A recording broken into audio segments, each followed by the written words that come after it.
Oh, yeah. Is it Tuesday already?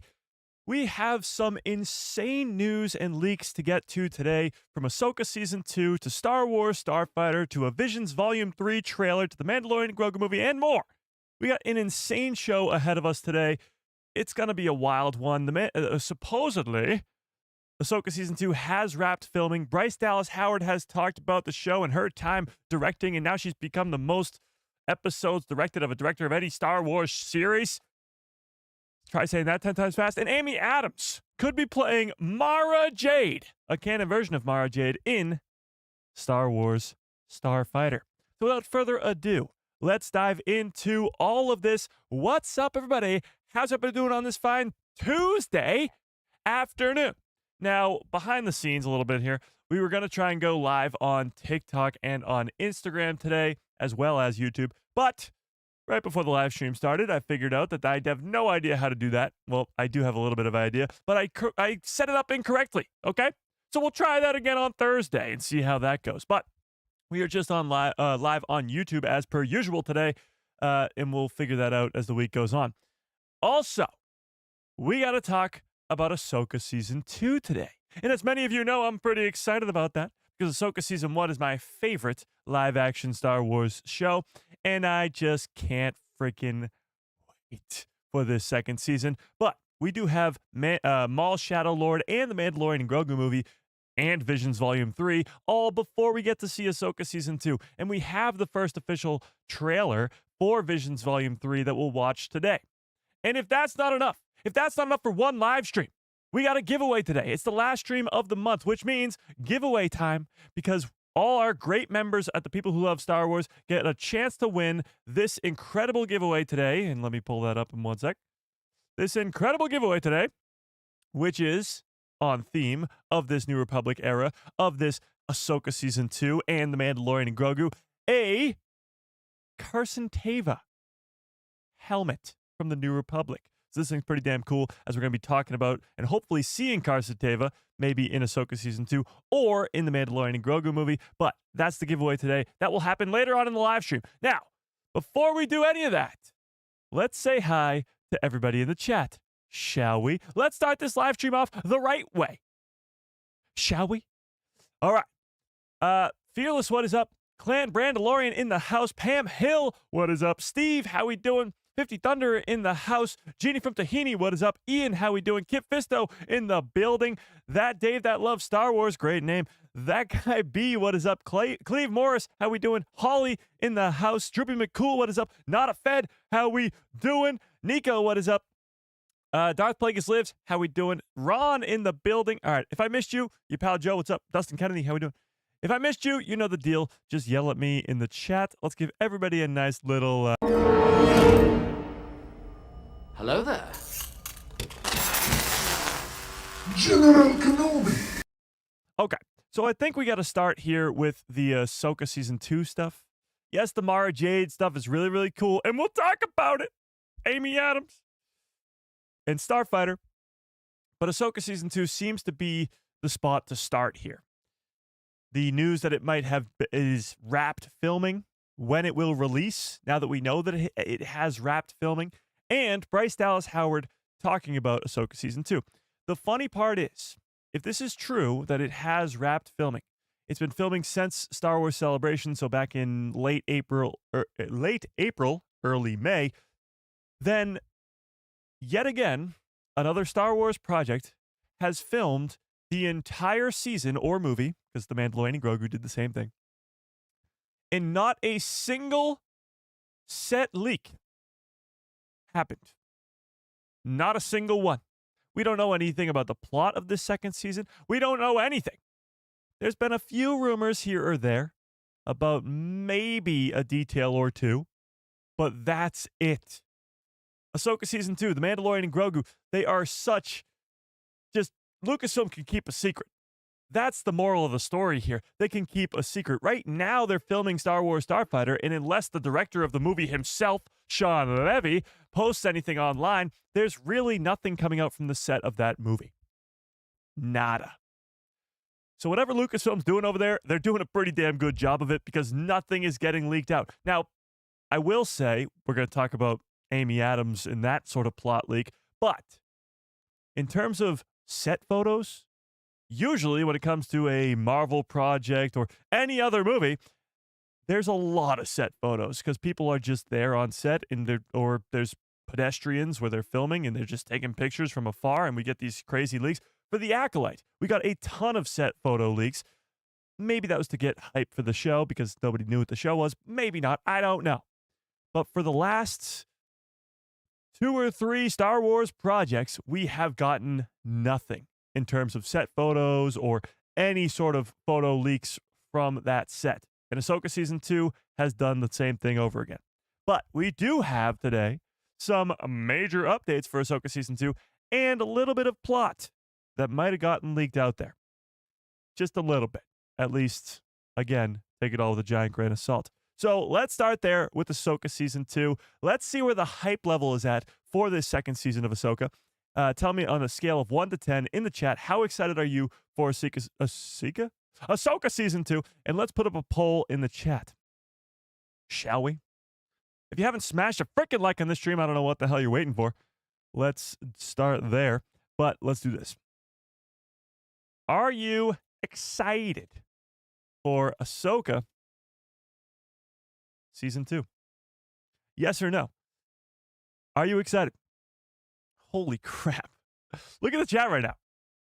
See, whenever I say are you excited, or on a scale of 1 to 10, Starfighter or Mandalorian and Grogu movie or Visions Volume 3, which is the next thing, it's like, I don't know, 7, 8, 8.5, 9, couple 10s, couple 5s, all over the place. You say Ahsoka Season 2? You say Ahsoka Season 2, and look at the chat! 10, 10, 300, 10, 9 plus, 1 billion, 10, 10, 20, 10, 42 out of 10, 10, 10, 8. You guys did that on purpose. 10, 10, 7. The hype is real when it comes to Ahsoka. People saw that first season. They saw what was set up for a second season, and they want to see more. The possibility of giving us a war in our Star Wars of Grand Admiral Thrawn versus Admiral Akbar and the New Republic. Getting to see the heir to the Empire brought to canon. That story be played out. And then in a different galaxy, a brand new galaxy in the Star Wars universe, get possibly Abeloth. More Mortis God connections, more Hayden Christensen as Anakin Skywalker as a Force ghost. And in the rumors we're going to be talking about today, he might be fighting Baylan Skoll. Either in a flashback, which would be insane, or in real time, where we're going to have a Force ghost versus a living being.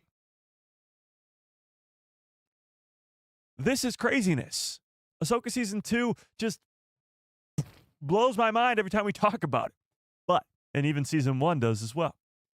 But the hype level is really, really high in the chat, and I really like to see that. So let's start with the Ahsoka Season 2 stuff. So here's the news when it comes to Bryce Dallas Howard and wrapping film. So let's start with the Bryce Dallas Howard stuff. Let's start with the Bryce Dallas Howard stuff because it came out first. We'll go in order of events. So first things first, let's take a look at this. Let's take a look at this. That's some pretty hype right there from Christian Porter. All right. Bryce Dallas Howard confirms she's directing Ahsoka Season 2. We knew that. And hypes up the series. Let's take a look. Oh, hang on. We got a super chat. Never mind. Let's not take a look at this article because we got a super chat. Hang on.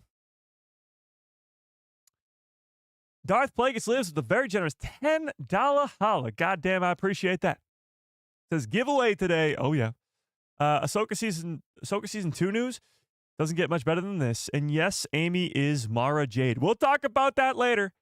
But yes, giveaway today. If you are not yet a member, you have all stream to figure that out. Scrounge up a dollar of money you can find and get a 1 in about 100 chance to win the Carson Teva helmet. Okay. Yes, Star Wars Santa. I did not forget about that, but I'll do it after the news. Got it? Boom. Perfect. And 14-month membership is insane. I appreciate that. I appreciate it. All right. Let's get to the Bryce Dallas Howard stuff now that I've been so rudely interrupted. Okay. Bryce Dallas Howard, director of Star Wars Disney Plus series like The Mandalorian, The Book of Boba Fett, Skeleton Crew, and more, now Ahsoka, has confirmed that she will be directing 2 episodes of the second season of Ahsoka. Earlier reports suggested that she was among the directors working on the second season of the series, a list which included Jennifer Getzinger, Anders Engstrom, like Engstrom Levy? Interesting. And series creator and showrunner and writer, Dave Filoni. Yesterday, at a panel during the Los Angeles Comic-Con, she confirmed that she was taking part in the second season of the series. She had nothing but high praise for the story she got to help telling, holding Dave Filoni in high regards as a friend and colleague, as they all always do. As she said this, "It's so good." All right, we can just stop there. Like, that's all I needed to hear. It's so good. It is so good.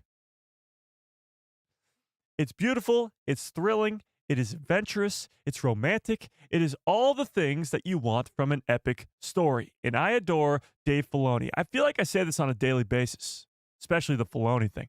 But no, seriously though, this is all you want to hear. She's not going to go up there and be like, "It's trash. It's garbage. This show stinks." Obviously. But it's still great to see. I would do anything for and with Dave Filoni. Me too. He's an extraordinary leader and visionary. He is super funny, and the guy knows what he's talking about. We're talking about The Apprentice to George Lucas here, of course. So I just got finished up with and I have been working on a cut. So, even when they're done directing, they still have to do work.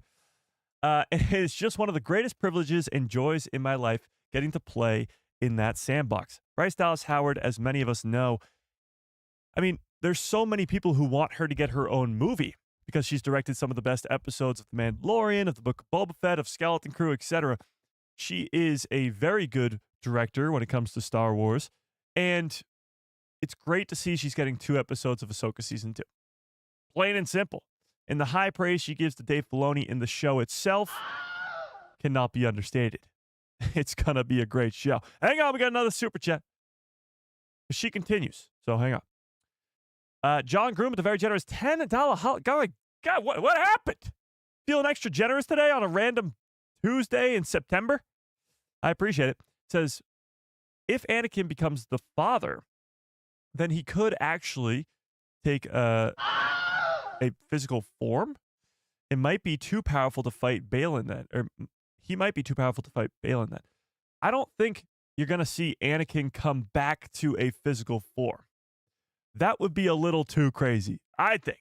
Even me, who comes up with these crazy theories left and right about the Mandalorian and Grogu movie making $2 billion, or even $1 billion to some of you, that sounds crazy. And killing off Din Djarin and how that makes so much sense. And we're going to talk about Amy Adams being Mara Jade. I'm crazy. I know that. And so do you.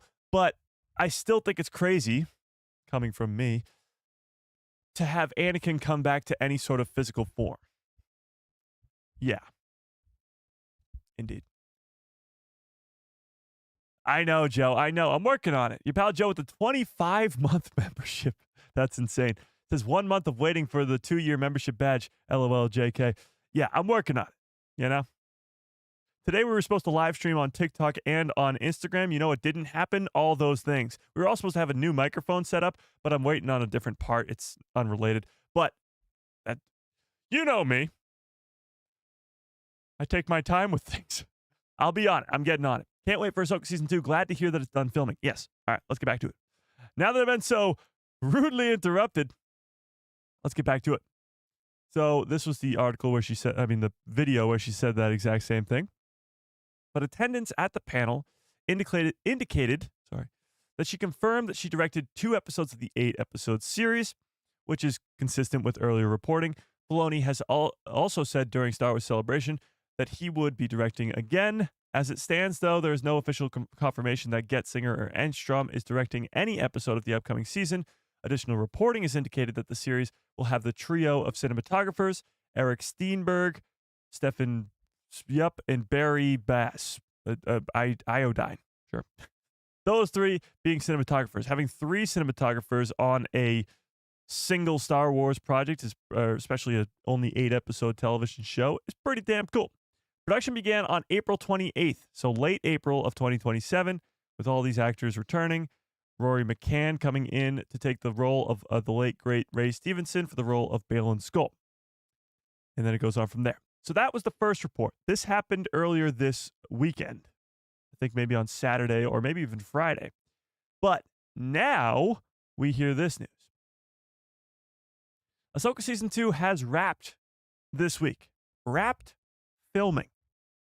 Now, if we do some math and calculations based off of previous Disney Plus series, The Mandalorian, Ahsoka's first season, all the Andor stuff, usually, and again, it depends per show, the post-production, the time it takes from ending filming to the release of this second season of any, I guess, Disney Plus series for Star Wars, the time period, again, it varies, goes from anywhere from 6 months to 9 months. That's the average. So what we're seeing here, or I guess maybe it's more closer to 7 months to 12 months, but still, you're seeing here at some point in the next calendar year, or sorry, not the next calendar year, the next year from now, you're going to see Ahsoka Season 2. So my initial prediction was around August, and that still seems to be highly likely. But if this is true and it's, again, finished filming, you're looking at anywhere from 12 months from today seeing Ahsoka Season 2. Now, a lot can happen because you still have The Mandalorian and Grogu. You still have Maul Shadow Lord. But those happen, most likely, in the early parts of next year. Maul Shadow Lord probably coming out before The Mandalorian and Grogu, and The Mandalorian and Grogu having a set release date of May 22nd. So if it comes out May 22nd, you have all of May, or all that end of May, all of June, all of July, all of August, and then you can have Ahsoka come out in late August, early September to finish off the year. If it goes for 8 weeks, that goes all the way till the end of October / maybe even early November. And then the year's pretty much over as you go into what's coming next. So we're talking about we could be less than a year away from Ahsoka Season 2 right now. Well, let's read. Okay. There's been some indication online that Ahsoka Season 2 is close to wrapping, with a social media post of a fan account saying on Friday, September 26th, the last day of filming, and some Instagram stories from the main cast that are presumably having a sort of wrap party. After we reached out to insiders, confirmed that this week, September 29th to October 3rd, instead will bring the end of principal photography, period. So this week, what we are in right now, Tuesday of this week, is the end of photography. This is the last week. We assume that last week was when some of the main cast members had their final days on set. Rosario Dawson, Natasha Liu Bordizzo were at that aforementioned party that was shown on Instagram. But there is still some footage left to be shot. Some things here and there that maybe don't require Natasha or Rosario to even be there. Official confirmation might come over the next few days, similar to how they posted the announcement of the start of filming for the second season. This also comes on the heels of Bryce Dallas Howard confirming at LA Comic-Con that she directed 2 episodes of the season. We just read that. But, yes, okay. Which means it's been shooting approximately the same time that Season 1 did. It started in mid-May and wrapped at the end of October.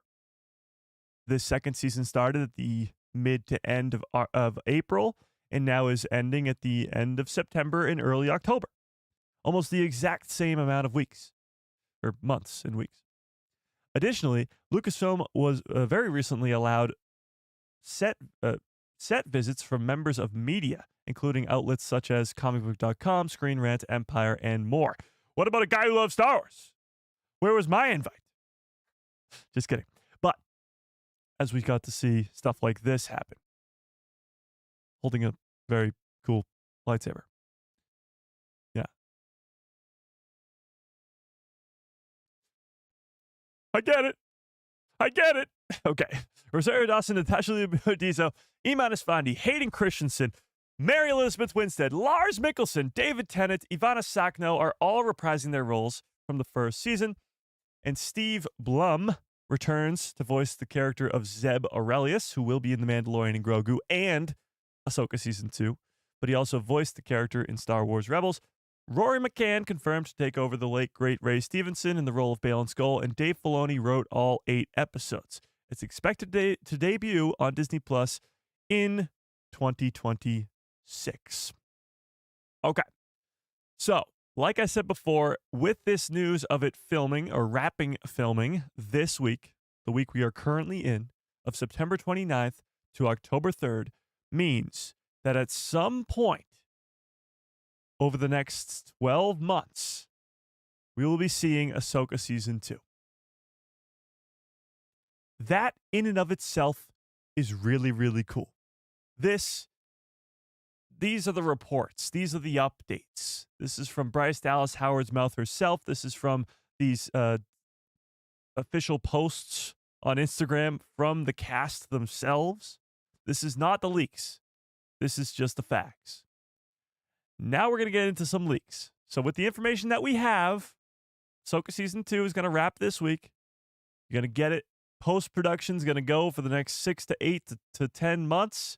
And we're going to get a release somewhere in that 7 to 12-ish month range. Fantastic. After the Mandalorian and Grogu movie, after Maul's Shadow Lord, this second season will come out. Now we got to talk about these leaks, because these got me so ridiculously hyped up for Season 2, more so than I ever thought I could be, which is saying something. With the evidence pointing to Abeloth, with the evidence pointing to the heir to the Empire coming to canon, this second season can do some astronomical things that have never been seen in Star Wars before, much like Season 1 did. With introducing a brand new galaxy and the origins of the Night Sisters and Purgle and all this stuff into live action, the World Between Worlds in live action for the first time, getting Hayden Christensen back, giving us all this craziness. Season 2 could be better. And not by just a little bit, but by a lot of bit. Now, these leaks / rumors, take it with a giant grain of salt, of course, are saying that Hayden Christensen and Rory McCann, who are playing, respectively, Anakin Skywalker in Bale and Skull, have fight scenes together. Anakin Skywalker versus Bale and Skull. Now again, take this all with a giant grain of salt, the biggest grain you can possibly find. But this has me excited. The possibility of seeing Anakin Skywalker, whether it be a flashback or in current day in its Force Ghost Anakin, fighting against Bale and Skull, would be unbelievably cool. So that leaves us with 2 options here. One, it is present day, and we get to see a Force Ghost wield a lightsaber and clash lightsabers with a living being, which has never been done before in Star Wars. I mean, talk about never been done before in Star Wars. Dave Filoni's the guy who does all of that, especially with Season 1 of Ahsoka. So that could be one option. The other one would be flashbacks. And now I honestly don't know which one I like more, and you guys tell me in the chat, because the flashbacks would indicate that this is Bale and Skull when he was a Jedi. This is a younger version of the Bale and Skull character during Order 66. And we could get to see Hayden Christensen as Anakin Skywalker storm the Jedi Temple on Coruscant.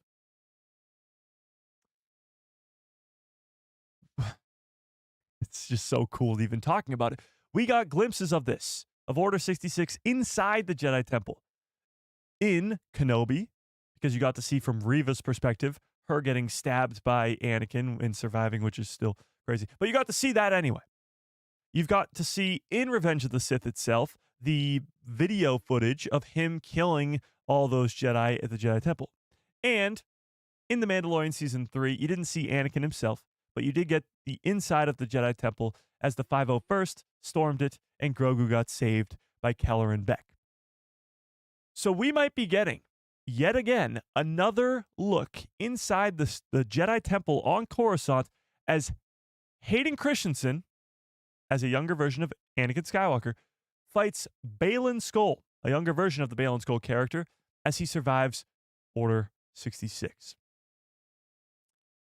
I really don't know which one I like more. So tell me in the chat, which one would you prefer? This be a flashback to a younger Anakin fighting in the Jedi Temple on Coruscant in Baylan Skoll, and we get to see how Baylan survived, and maybe we get to see Baylan's backstory and more of that? Or present day, in this fight scene that the two of them filmed, is Force Ghost Anakin versus Baylan Skoll. And you get to see a Force Ghost fight a living being for the first time. Which one do you like more? Because it's only been recently that we see Force Ghosts be able to interact with living things or interact with the living world. In The Last Jedi, Yoda uses the Force, even in the afterlife, to destroy the Jedi Temple on Ahch-To. The sacred text, even though they survived. And in Rise of Skywalker, you see Luke grab a physical lightsaber out of midair as Rey tries to throw it into the fire. And he actually uses the Force to pick up the X-Wing, too. Pretty crazy. And even in my favorite book, as I always bring up, Shadow of the Sith, this book right here, when Luke is on the Seeing Stone on Titan, I repeat, Luke is on the Seeing Stone on Titan, like Grogu was, and he sees Exegol, and Anakin saves him from these. Again, it's kind of a Force vision, so it's like, was he physically there or not? I don't know. Just read this book. But a Force Ghost is able to interact with the physical realm yet again there. Maybe. Kind of a Force vision. Either way, we are getting to see more and more Force Ghosts interact with the physical realm, which wasn't something that they could really do, at least that we saw, in the original trilogy. Alec Guinness's Obi-Wan was never handing Luke Skywalker stuff, doing anything really crazy in the original trilogy. But now, a lot more questions have been brought up about how you can be a Force Ghost, and not just how you can get that ability, but what can they do? How powerful is a Force Ghost really? Why wasn't Anakin there with Luke during the time of his exile on Ahch-To, or when Ben Solo fell to the dark side? All those questions, they need answering. And I think Ahsoka Season 2, with the help of Anakin as a Force Ghost, will give us some answers, but it might even make things more complicated. If Anakin is wielding a lightsaber fighting Baylan Skoll on Peridea, that complicates things. Just a little bit. Just a little bit. I'm seeing the chat agree more on the flashback scenario. Possibly both. Oh, both would be crazy. I think people are agreeing on the flashbacks just because of the plain insanity of the idea that Force Ghost Anakin could fight Baylan Skoll. That is pretty wild. And yes, to get to see the Order 66 happen again, to get to see Anakin storm the temple, to get to see that perspective of Anakin actually happen, it'd be pretty great. It'd be pretty great. Yeah. I don't know. Grogu versus Anakin? No. No. The flashbacks do make more sense. They do make more sense. But when did anybody ever say that this second season was going to make sense? The first season introduced a brand new galaxy to the galaxy far, far away. Like, we don't really talk about this nearly enough, of how much lore was added to the Star Wars universe by 8 episodes of television in the first season. So I think season 2 is going to take that to a whole nother level with Abeloth and the Mortis gods and all this crazy stuff happening on Peridea. Yeah, the war in our Star Wars sounds cool. Great Admiral Thrawn, heir to the Empire, that great stuff. Yeah, that's cool. Great. Sure. Thanks. That's happening in this galaxy. In this galaxy, it's a whole nother story. Mortis Cons, Abeloth, Balin Skull, possibly fighting a Force Ghost Anakin Skywalker. General Grievous, Huge Wang fighting Shin Hati. Like, we got some crazy stuff going on in that Peridia galaxy in the next season.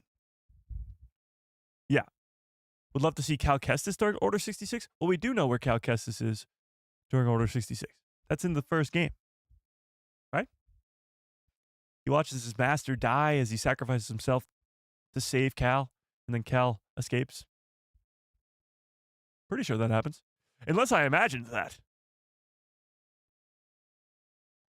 I can't believe it's taken them this long to make 8 episodes. You're not wrong. It's kind of crazy that we live in the same time where we would get like 24 episodes shows every single year. Oh, what the heck happened? We're talking about stuff that's too close to home. We used to get 24 episode shows that would come out in the following year from the last season on cable television. I don't know why I put cable television in quotations. I guess it doesn't really exist. But on cable television.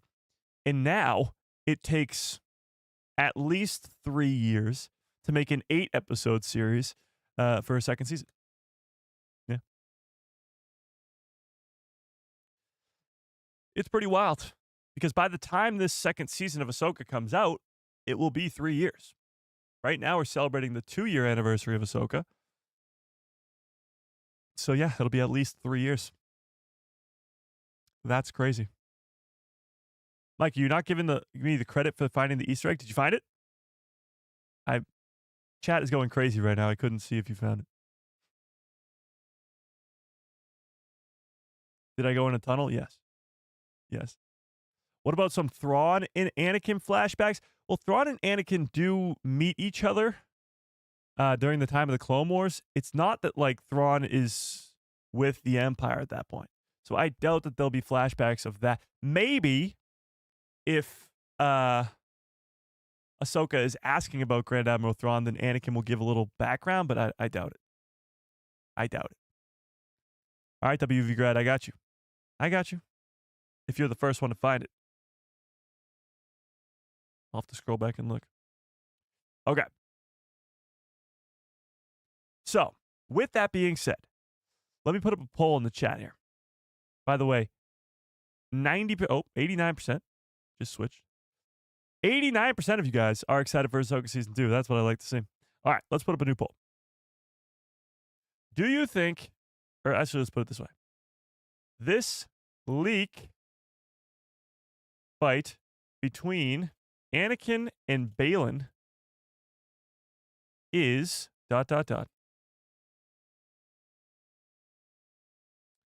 a flashback or current day, and Anakin is a Force ghost. Oh, that's too many characters. Hang on.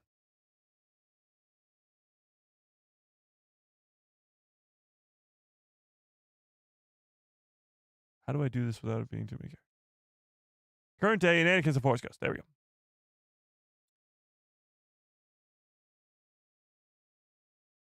Sure. Which do you think it's going to be? A flashback or current day?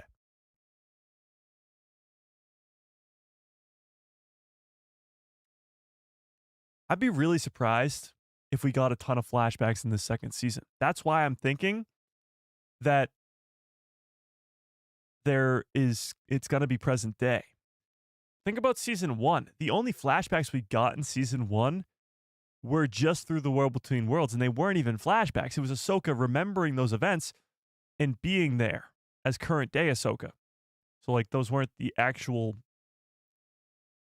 flashbacks to those events. That was just her remembering those events. So it wasn't even flashbacks. The only flashbacks we really have gotten come from The Mandalorian with Grogu to Order 66 a couple times, in the Book of Boba Fett too, to Order 66 a couple times. But even still, they use those flashbacks as ways of just them remembering. Like even in the first season of The Mandalorian, it's Din Djarin watching his armor be forged, and it's him remembering how he became a Mandalorian. Same thing with Grogu. Luke puts his hand on his head, and it's him remembering Order 66. So they don't usually just use flashbacks for flashbacks' sake, you know? Yeah. Yeah. Oh, I Haja with a 15-month membership. I appreciate that. Mike, I'm still owed 4 impressions, by the way. Jawa, Wookiee, Babu Frick, and Huge Wang.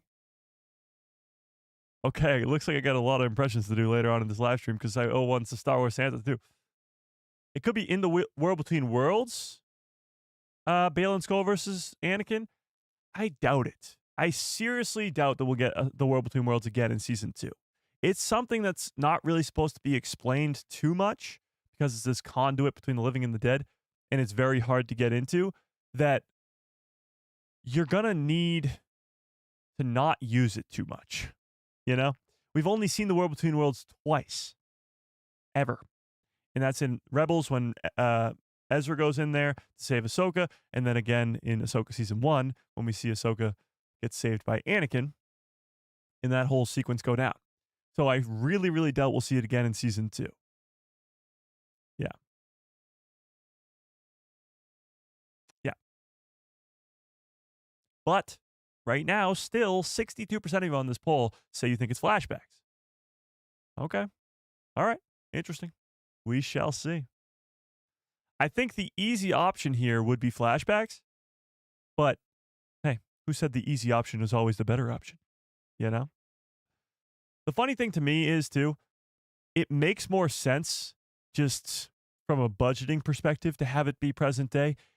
To deepfake not only Hayden Christensen, but Baylan Skoll, too, have Rory McCann be deepfaked as well.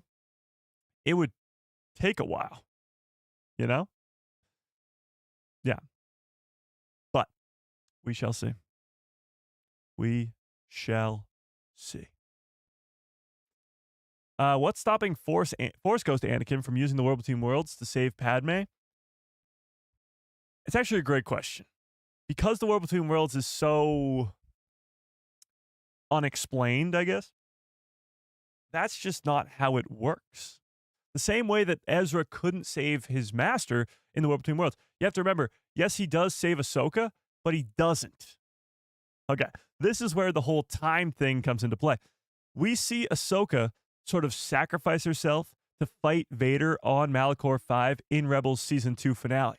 However, we don't see Ahsoka die. We just see later on Vader walk out from the explosion. We don't know that Ahsoka died. We just assume that Ahsoka died. But never did Ahsoka actually die. Okay?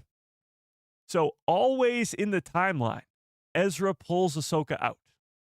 That always is how it happens. So Ahsoka never dies there. So Ezra, in the future, is not going back in time and changing the past. He's not going back in time and saving Ahsoka before she dies, because she never died. I know this sounds crazy, but it makes sense. Kanan died.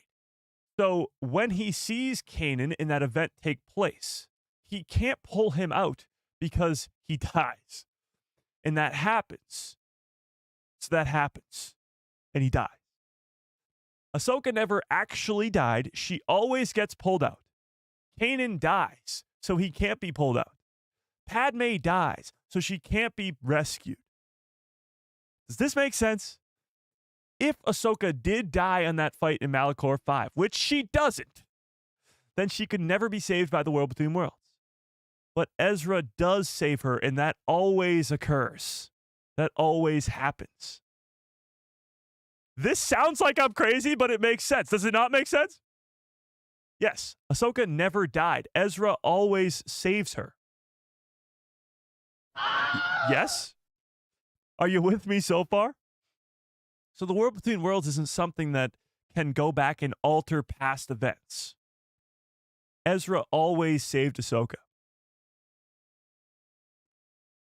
Same way that the World Between Worlds in Ahsoka Season 1 doesn't alter any events. Maybe Ahsoka would have died from that fall, but she never fell. She gets brought into the World Between Worlds. So it's not altering any past events that happened, like Padme's death or Kanan's death. It's just what happened. It's the course of the events that happened. Does that make sense? It's the Doctor Who paradox. I don't know what that means, but sure. If he pulls Kanan out, everyone else would die. Yes, because he's protecting them, but I don't think he can even do that. I don't think that's something that can be done using the World Between Worlds. And that's where it gets into how does the World Between Worlds work and all that other stuff. But the facts are the facts, and that is Ezra always saves Ahsoka. Ahsoka never dies in that World Between in that fight on Malachor 5. So characters who die on screen are dead for good. They're dead for good. I Hodja with the $5 holla. I appreciate that. Says, let's make it 5 impressions. Can I get a Kanju Club? Yes, but I will do all the impressions at the end of the live stream. Okay, but I appreciate that, I Hodja. I really, really do. Super Chats, memberships, keep the lights on over here. And speaking of memberships, Amanda Lorian. That's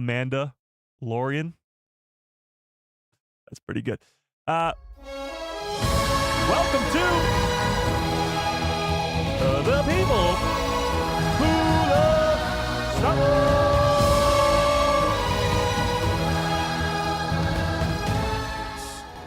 Welcome to the people who love Star Wars, Amanda Lorian at the Padawan level. I appreciate that quite a bit. We got a giveaway today, so all members, even ones who join right now, have a 1 in whatever chance to win the Carson Teva helmet at the end of the live stream.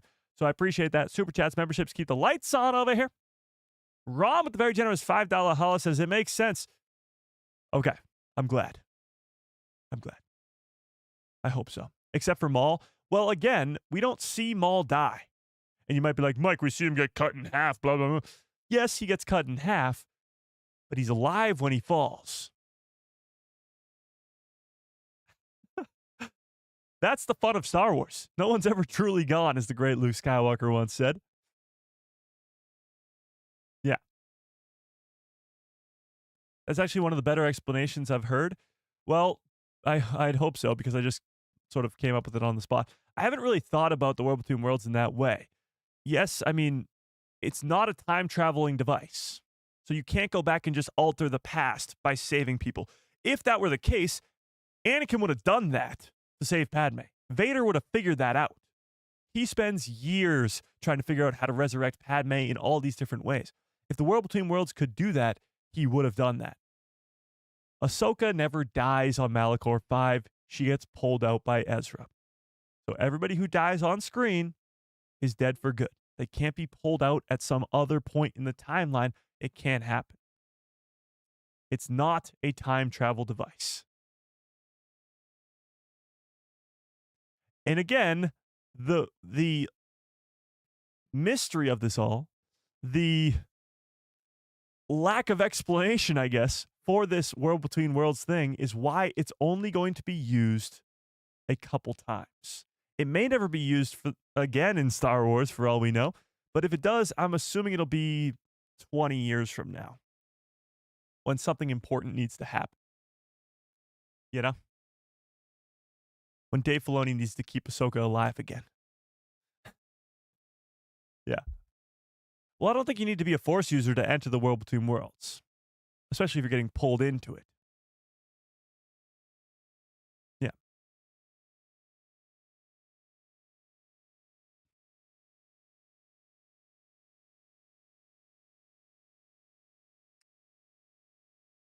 It's like how Kenobi didn't get involved in events at Cloud City.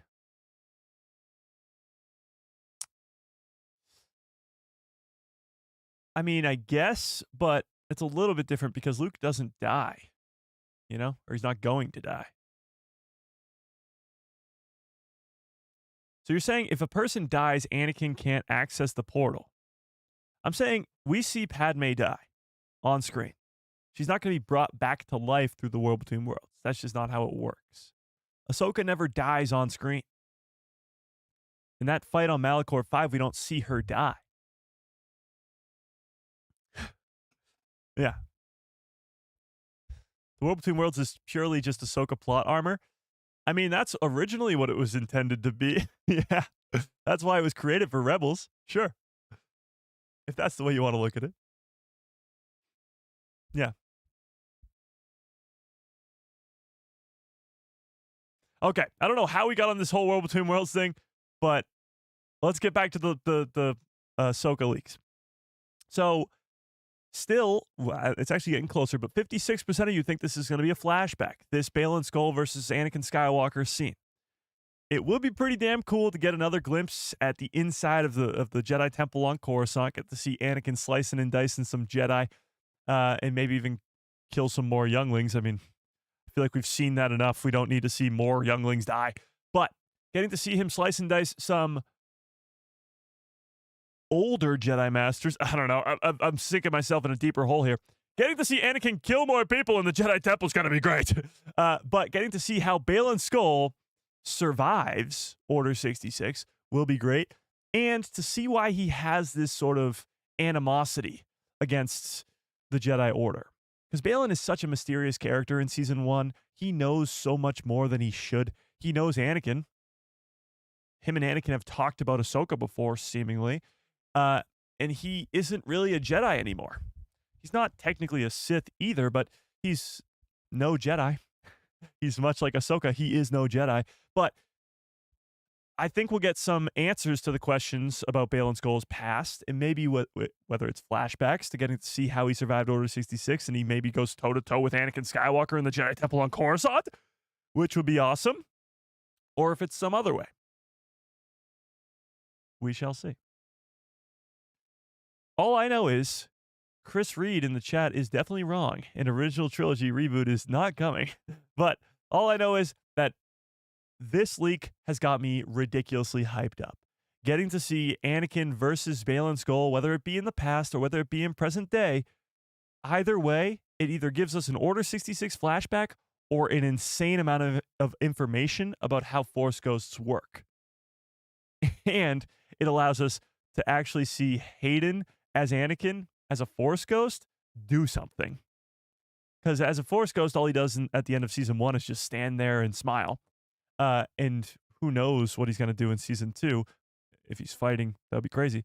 But the question that really needs to be answered with Season 2 is, why can his Force Ghost be there for Ahsoka on Peridia and not there for his son, Luke, the guy who saved him and brought him back to the light? Why can't his Force Ghost appear to Luke at any point? That needs to be answered.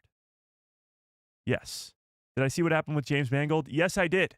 Yes, I did. Actually, why not bring that up now? Because it's not really going to be something we talk about too much today.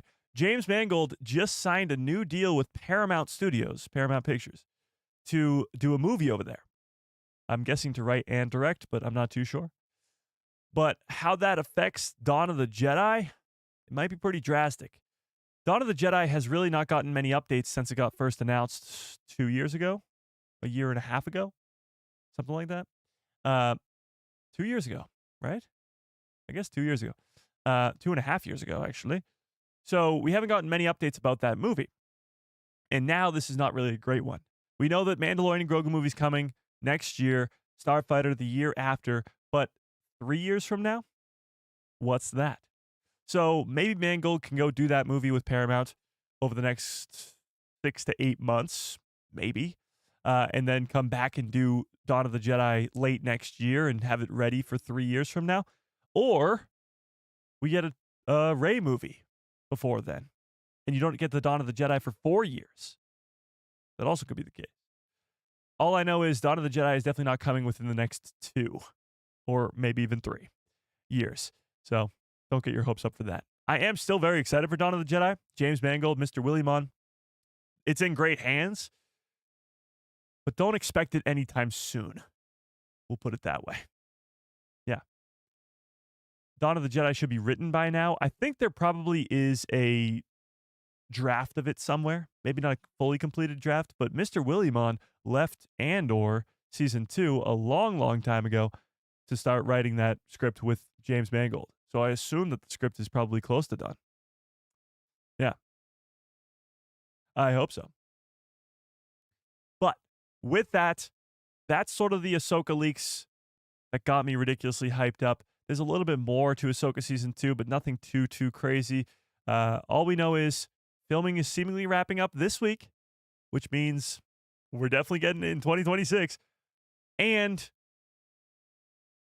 Anakin versus Baylan Skoll in the past or in present day. And either way, it's going to be awesome. Baylan Skoll's role in season 2 is going to be great too, because he's looking for Abeloth. At least that's what we believe to be happening here. He's looking for Abeloth, and I certainly hope that we get a glimpse of Abeloth, but also more of an explanation for the Mortis gods. The same way that Ahsoka season 1 is able to be watched by anybody, and it makes sense. Like, yes, if you've watched Rebels and Clone Wars, it makes a lot more sense, and it's better because you have a connection to Ahsoka and Hera and Sabine and Huge Wang and Thrawn and Ezra. But if you haven't seen any of that, it still makes sense. I have friends and even my dad who hasn't watched any of the Clone Wars in animation stuff. He watched it and loved it, and it made sense to him. It can still make sense without any of that. The Mortis gods, that's something that's really difficult to accomplish and explain to normie fans in just 8 episodes. It took 3 or 4 episodes in the Clone Wars to introduce them, and still the explanation for those guys is like, you have to read so many books and comics, a lot of it legends, to actually figure out who they are. So in order for Ahsoka season 2 to please the normie fans and get them on board, it's going to be really difficult when you have to explain Mortis gods and Abeloth. You know?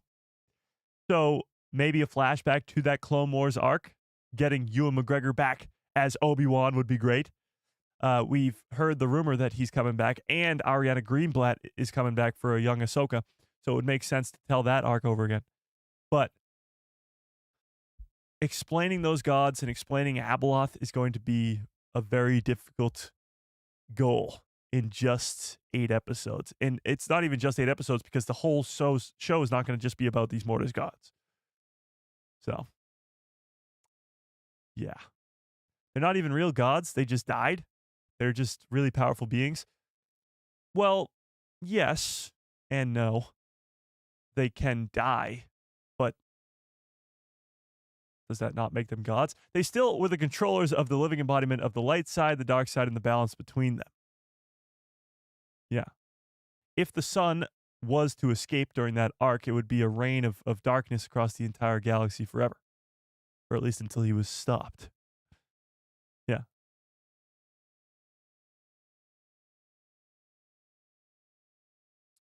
Yeah. Hope we see Rex again.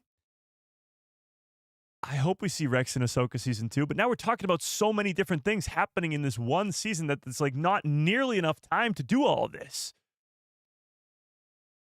Think about it. We're talking about a war, all-out war between Thrawn, the remnant of the Empire, and the New Republic. That's happening in one galaxy. In the other galaxy, we're explaining the entirety of the Mortis gods, Abeloth, Baylan Skoll's fighting Anakin's Force Ghost, and we're getting some insane stuff about lore and origins of the Force and all this stuff in this galaxy. 2 things that could be their own 25-episode series in and of themselves. And they got to combine these 2 arcs into one only 8-episode series?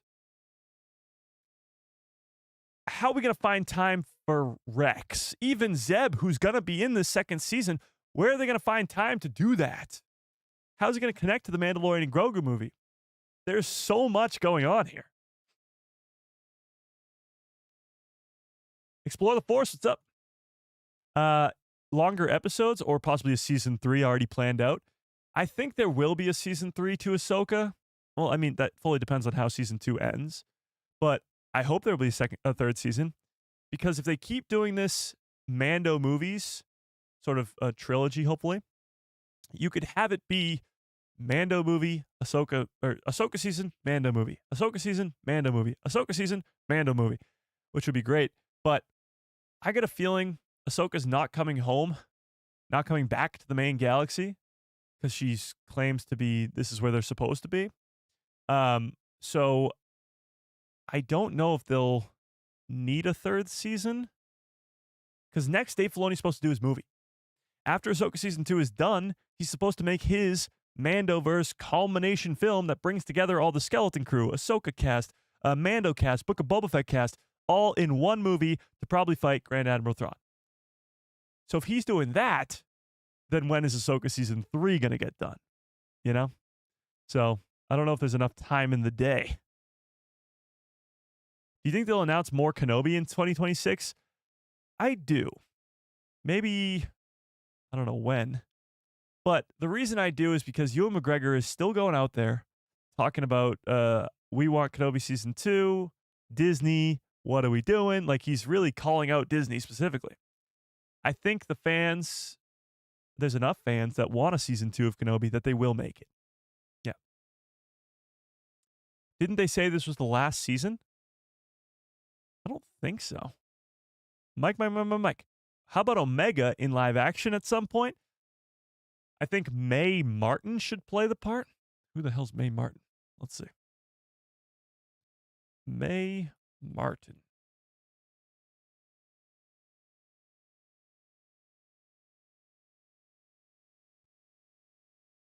I've never seen this person in my life before. Could she make a good Omega? Maybe. The problem is Omega's supposed to be a clone. I don't know why I couldn't think of the word clone. A clone for Jango Fett. And Jango Fett is, of course, played by Tamara Morrison, who is a New Zealander. And I don't think this person, and has more of a,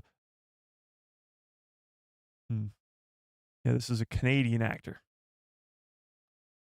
Yeah. Maybe Ahsoka will have a skirmish between Akbar and Thrawn, and the movie will have a big final battle, but that has nothing to do with the Ahsoka story. Like, it is called Ahsoka still. I think the whole war in our Star Wars between Thrawn and Akbar is all going to be leading up to the next movie. Like, you're not going to get a resolution with that. More of a setup. It's going to be Thrawn getting a bunch of wins over and over and over again. The only wins for the good guys are probably going to be Ahsoka in the other galaxy. However, she stops Abeloth or stops Balin from freeing Abeloth. Whatever happens with that whole side of the story will probably be where the good guys win. I don't think they're going to beat Thrawn in this second season because there's going to be more Thrawn. So it's going to be a lot of losing, you know? Yeah.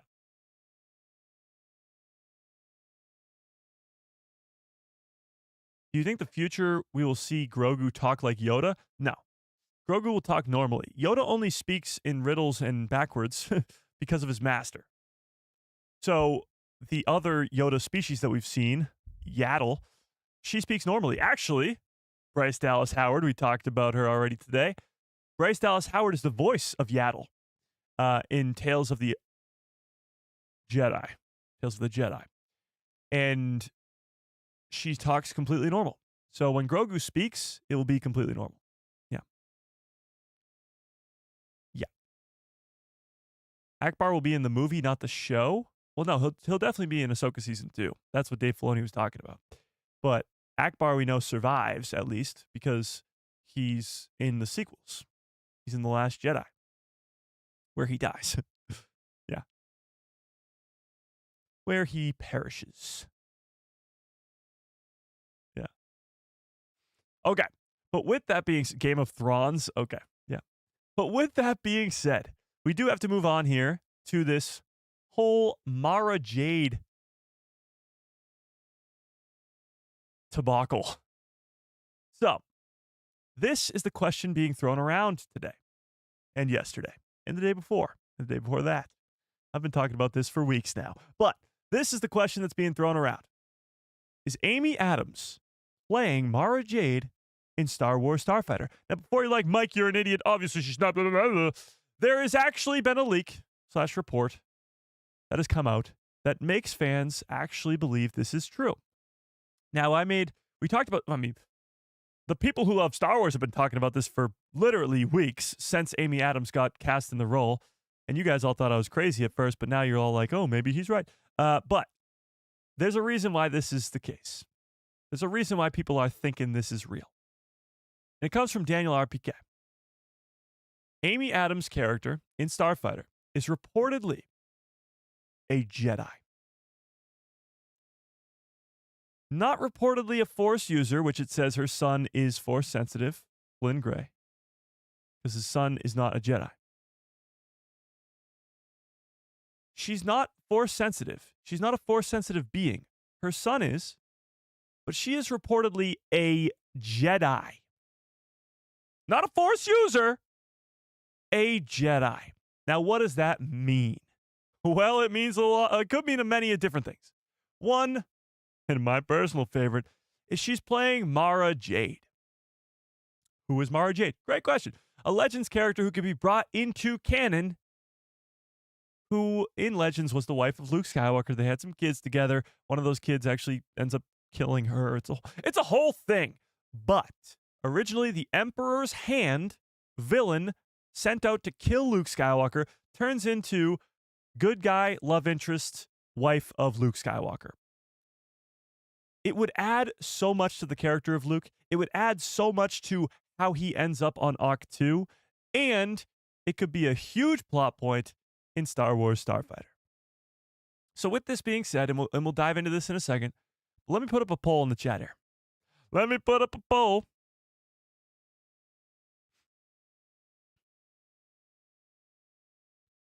Let me put up a poll. Hang on, why is it not working? Oh, there we go. By the way, 57% of you guys think that it's going to be flashbacks with this whole Anakin versus Balin thing, and 43% say it's going to be current day. All right.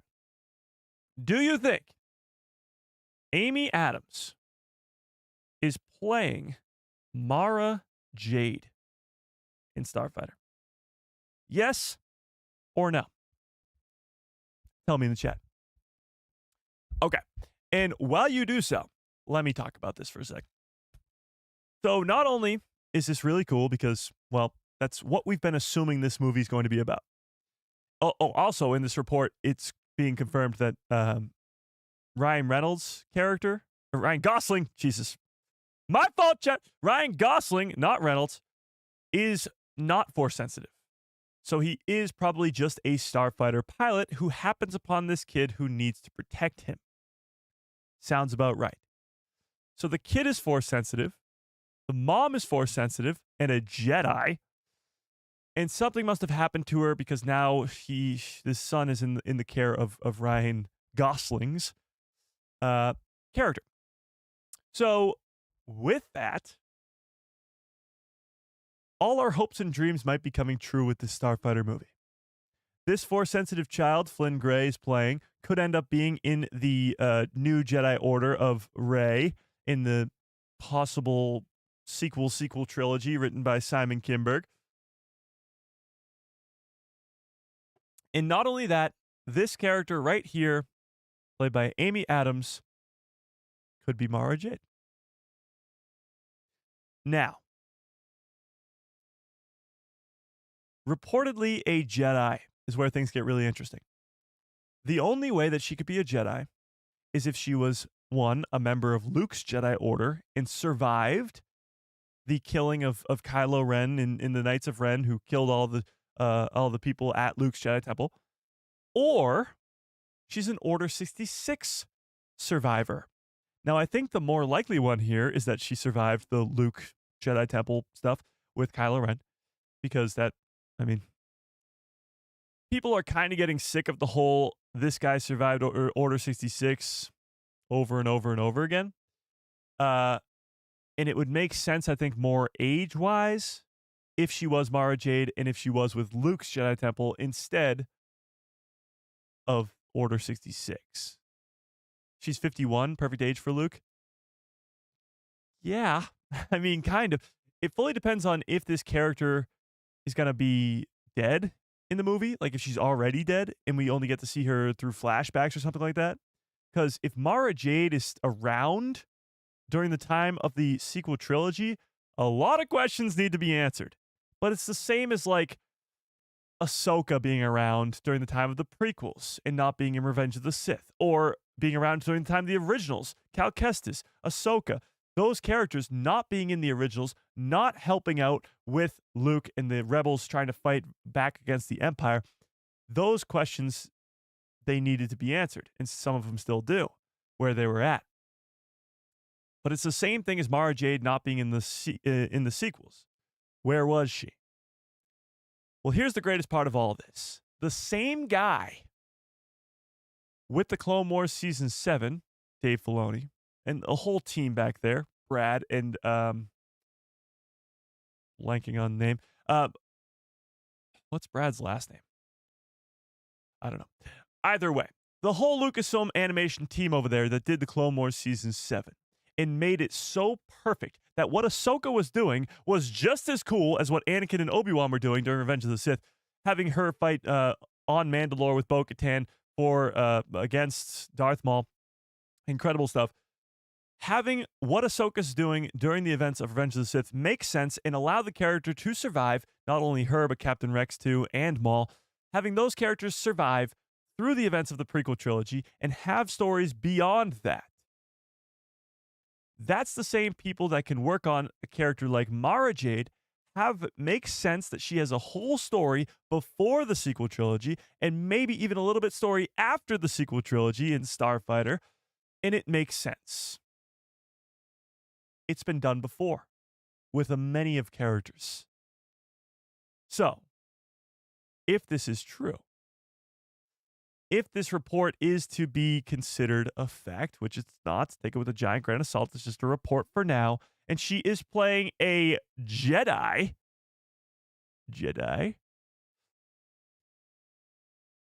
I think we're seeing Mara Jade right now.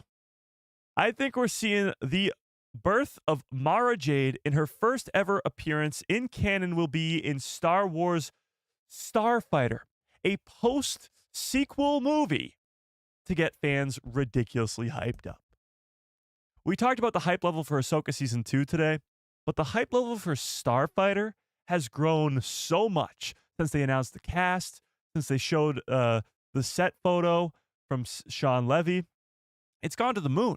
Tell me on a scale of 1 to 10, how excited are you for Star Wars Starfighter? Tell me in the chat.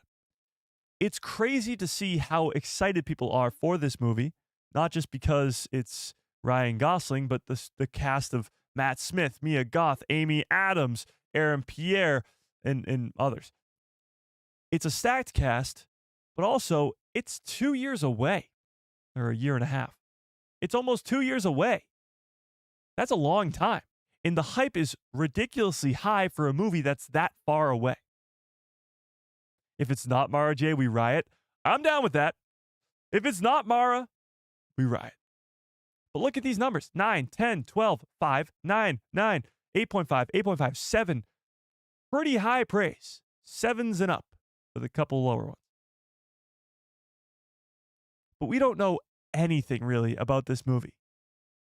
But as soon as you throw in a thing like Amy Adams is playing a Jedi, and that Jedi could be Mara Jade, the hype for me personally, and I know for many of you in the chat too, goes through the roof. If you're telling me that in a year and a half from now, we can sit in a movie theater and watch Mara Jade come to canon for the first time as Amy Adams too, which is just unbelievably cool, sign me up. Where do I sign? We've talked about this a million times, but I'll say it again. 2026 is going to be the greatest year for Star Wars content. You've had some pretty great years. This year's been pretty good with Andor Season 2, Tales of the Underworld. We just got Rebuild the Galaxy. We're getting Visions Volume 3. It's been a pretty good year. I think 2022... No, 2023. 1 year we had Bad Batch Season 3, which was like still way too underrated. Mando Season 3, which isn't as good as Season 2, but it's still good. Ahsoka Season 1. And something else in that year too. That's a pretty stacked year. 1 year we got Clone Wars Season 7 and Mando Season 2. That's a crazy year. But I still think that next year is going to be the best year of Star Wars content ever. From Maul Shadow Lord to The Mandalorian and Grogu to Ahsoka Season 2. That's insane. That's insane. You get the post-prequel time period with the underworld, with Maul possibly training and introducing for the first time ever into canon Darth Talon, and getting to show how he ends up going through all that stuff, Crimson Dawn, the fall of that, ending up on Malachor 5. That's amazing. Then the Mandalorian and Grogu is the first reintroduction to the Star Wars movie theater for the first time in 7 years. And then you get Ahsoka Season 2 to end the year with all the crazy stuff we've been talking about for the last hour. And that's just the stuff we know about. There could be another Tales series next year. There could be another thing at the end of the year that we don't even know about. There's a Visions spinoff too. It's going to be an insane year. To top that is going to be extremely difficult. However, the following year, 2027, is the 50th anniversary of Star Wars. And with that, we're getting a Star Wars celebration in LA, but we're also getting Starfighter. I'm sure there'll be other shows, maybe a Maul Season 2, maybe something else, live action, maybe Kenobi Season 2, whatever it may be. We're probably going to get more content than just the movie, but Starfighter has to live up to that same hype. And if it's Mara Jade in canon, if it's extending the post-sequel world beyond the Skywalker saga, it's going to be crazy. We're looking at the next couple of years for Star Wars content being absolutely incredible. And we just don't even realize it yet. We're in it right now. We got Andor Season 2 this year. People gloss over that like it's nothing. Masterpiece. A masterpiece this year in 2025.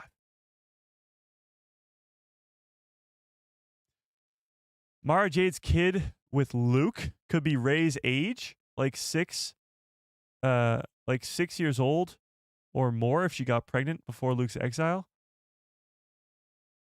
Actually, you make a pretty good point. How would this be her kid? Well, what if she got pregnant right before Luke went into exile? Oh, that's what you said. Okay. But Luke goes into exile right before the sequels. By a couple years, maybe years. But at that point, the sequels, the start of the sequels, Rey's already 19 years old. So that would make this kid at least 17, 18 years younger than Rey. 2027 also has Spaceballs too. That's true. Yeah, that's true. He went into exile 6 years prior? Wow, that's pretty far.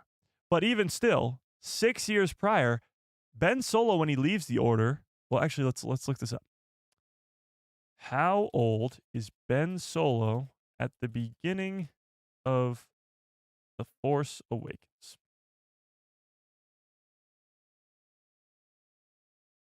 He is 29 at the beginning of The Force Awakens. Hang on, let's look up how old is Rey. How old is Rey? Rey's 19. Okay. So he's 29. That would mean if 6 years prior, that would put Rey at 13. So that would mean that Rey is 13 years older than this kid. If Flynn Gray, let's look up how old Flynn Gray is. How old is Flynn Gray? Flynn Gray is 14 years old. So that would mean that Rey would be 27 at the time of Starfighter. That kind of lines up. That kind of lines up. If you ask me. You're talking 5 years after the Rise of Skywalker. So if she's 19 in The Force Awakens, let's say she's maybe 20, 21 at the end of Rise. Maybe 22.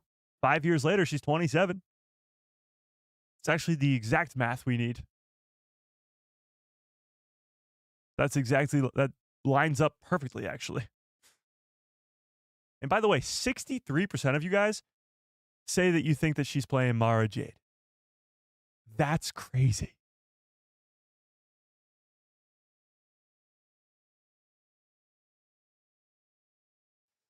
It does mean, though, as a couple of you have brought up, that this kid would be Luke's kid, extending the Skywalker bloodline. I like this more than having, like, Luke just be around and help out with Rey's new Jedi Order. It would be pretty crazy if she goes from being trained by Luke and Leia to training Luke's son at her new Jedi Order. And what would be even cooler is if that son is like goes fully dark side because he's a Skywalker and they just have that for some reason. If he just goes fully dark side and Rey has to deal with that, that would be awesome. Yeah.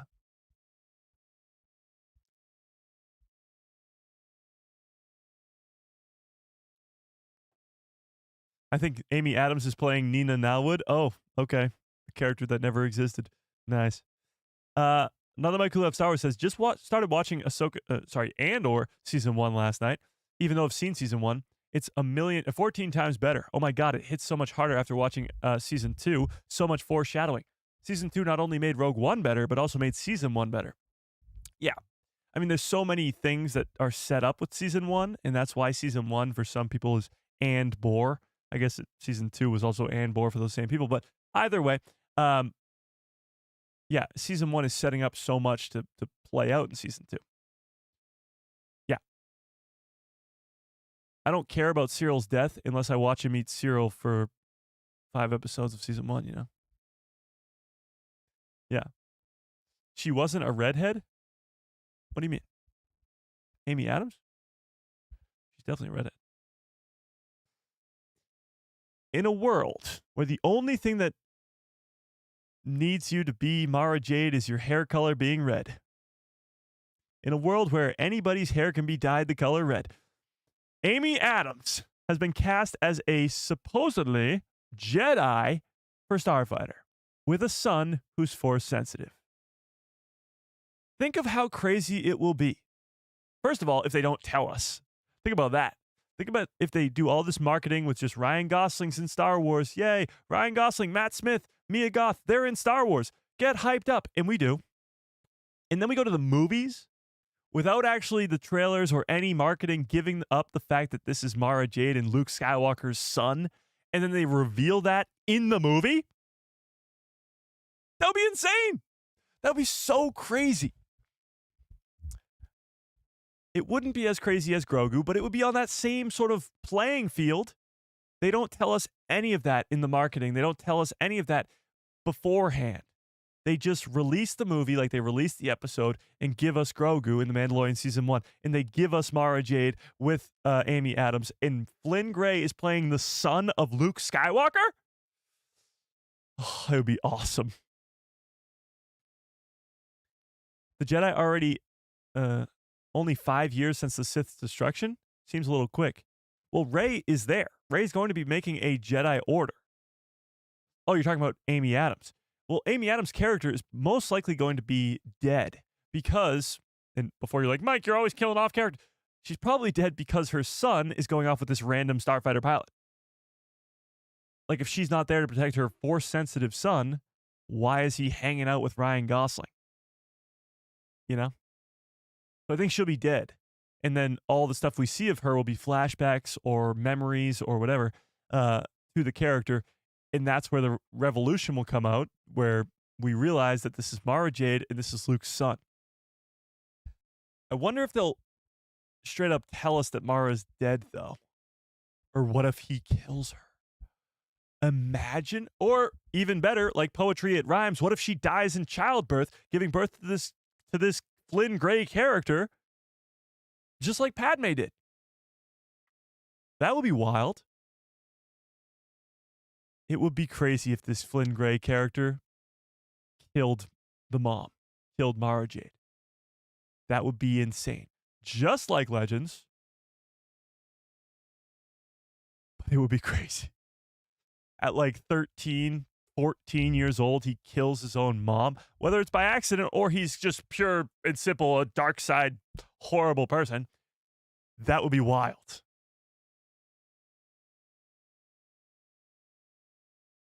That's crazy. Mike, someone called you a Disney shield for thinking that The Mandalorian and Grogu will make $1 billion. Okay.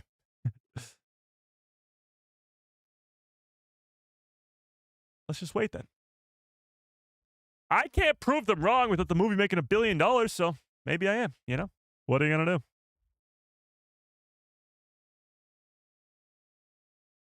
If Disney wants to pay me for loving Star Wars, again, still here, still waiting for that call, you know? Still waiting. Do you think the future episode 10, 11, 12 will be about Luke Skywalker's son? It does bring that up. It does bring that back into contention. The fact that Simon Kinberg's trilogy could be episode 10, 11, 12. At first, I was thinking, no, I hope it doesn't, because I want the Skywalker saga to be over, because that's what Rise of Skywalker was marketed to be.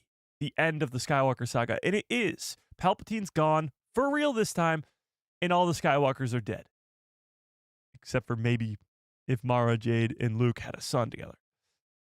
But I want the Skywalker saga to be over so that the future of the timeline can just be up in the air. It doesn't have to revolve around the Skywalkers. Maybe it will if this son is involved. But how great would it be if the next villain, or maybe not the next villain, but a villain in the future is Luke's child that didn't get the proper training, or maybe mom died in a similar way to Anakin's fall. Anakin's fall because he had the visions of his mom dying, couldn't figure it out, and then he couldn't save her, and then visions of Padme dying, tried to save her, couldn't save her, turns to the dark side, you know, the whole deal. Yeah. Easily makes $1 billion. I mean, what are you going to do? Mike gets called the Disney shield daily. It doesn't really phase him anymore. Yeah, you know. What are you going to do? You can't please them all. We'll find out that it's Mara in the credits. I could see that too.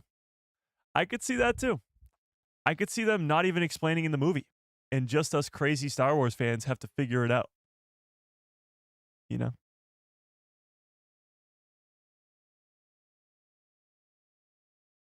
Yeah. That'd be crazy. I think $1 billion is a real stretch, but I'd love to be proven wrong. Disney Lucasfilm could use a huge commercial success. I don't think $1 billion is a stretch. Not for a Star Wars movie by any means. Especially if it's going to be a good one. Yeah. Yeah, no. In my opinion, they're stretching the Skywalker saga 3 more movies. Wouldn't be surprised if it ends up getting called episode 10, Starfighter. No, I don't think Starfighter would be episode 10. If they're doing episode 10, 11, 12, it would be the Simon Kinberg trilogy that's being worked on right now. I think Starfighter is going to work a lot like Rogue One. It is going to set up the next trilogy, but it's going to not be a trilogy film. You know? Did Mara have twins? Could be. Could be. That'd be a little on the nose, but could be. Either way, what's really cool is 60% of you agree that she could be Mara Jade, or she will be Mara Jade. And the reports are saying that she's going to be a Jedi. It only seems right. At this point, it only seems right. $1 billion would keep the lights on over here? I would hope so. I would hope so. That's a lot of money. If I just get 1 billion subscribers, get the 1 billion subscribers to send me $1 super chats, $1 billion. And then I can go watch the Mandalorian and Grogu movie as many times as possible to give it $1 billion in the box office. Yeah. Exactly. Another Michael Love Star Wars. Exactly. It's a standalone. Yeah. Starfighter is going to be a standalone movie. That doesn't mean that it can't be connected to other things. Rogue One is a standalone movie. Solo is a standalone movie. It's got insane amount of legacy characters like Solo, Chewbacca, obviously. But even Rogue One has Vader, Tarkin, Leia, all these legacy characters involved in it. So it's a standalone movie, but it's still connected to the greater story. Same way Starfighter is going to be. especially if this is Mara Jade and Luke Skywalker's son. It would be insane. Yeah. Okay. But with that, that's the report on Mara Jade, or on Amy Adams being a Jedi. Could it be Mara Jade? Is it going to be Mara Jade? Maybe. But there is always the other option that it's a new character, a new Jedi. And still, if it's any sort of Jedi who survived the events of Luke Skywalker's Jedi Temple collapse, Ben Solo's Order 66, Execute Order 66. that will still be very, very cool. Because much like Order 66, there was 10,000 Jedi. Most of them died during Order 66, but a handful of them survived. And much like we see those handful survive and have lives onwards after, Mara Jade, or whoever this character may be, new character, could be a member of Luke's Jedi Temple and a survivor of that event, which is highly likely. There wasn't 10,000 Jedi at Luke's Jedi Temple, but there was probably a lot more that were either not on planet at the time or they just survived. Luke survived it. So either way, whoever Amy Adams is playing in this movie, probably going to be a small role. It's going to be a very important one. Very, very important one. Yeah. Yeah. Okay. But with that, we got to watch this Visions Volume 3 trailer at some point, and of course we got to do the giveaway and everything else too. But with that, let's oh, by the way, this is the Instagram post from Rosario Dawson. Post a picture of Ahsoka Season 2's rap party with Ivana Sagno and Natasha Leo Bordizzo in the background. So there's Natasha, and there is Ivana Sagno, Shin Hati, Sabine, sort of, looking gassed after a day of hard work. This is Rosario over here, and I don't know who these other people are, but maybe cast members. I don't know. So yeah, that's just more of that. Okay, but let's. Oh, I wanted to go over this. Yeah, I forgot about this. Oh my god, we could do a whole stream on this, but let's bring it up right. Just let's do this. A couple days ago. Oh no, Entertainment Weekly ranked every Star Wars show from worst to best.